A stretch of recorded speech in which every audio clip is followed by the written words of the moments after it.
Jim Dodson. I'm a personal injury lawyer. I practice in Clearwater, but we represent clients throughout Florida.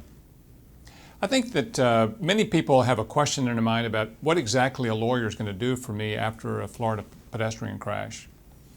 And we go immediately to start thinking about what kind of money can the lawyer collect on my behalf, which is certainly a major part of what we do. But something to not overlook is how the lawyer makes sure you can get to the point where you can get the money that you're entitled to in terms of compensation for the injury that you've suffered. You know, many of the cases we get involved in, there may be a question about who is at fault.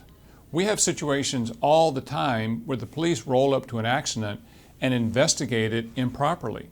They may indicate that the pedestrian was partially at fault when we can prove that they were not. When we can shift the responsibility to that of the driver. So that can take a case where there is potentially no compensation to a case where there is entitled to compensation.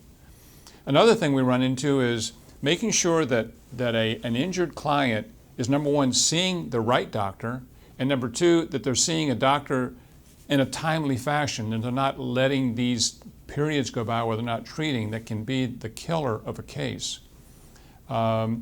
The other thing is making sure that you've considered all of the ways that the accident has affected you.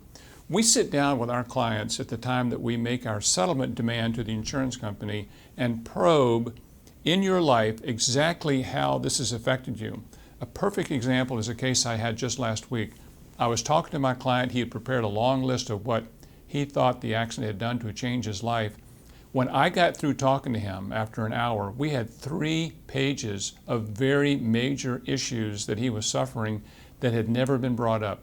And if that person was trying to settle their claim with an insurance adjuster on their own, it would have never have been brought up because the adjuster is never going to ask those questions. So those are some of the things that we do to add value to your case and make sure that you have a case that you actually can settle.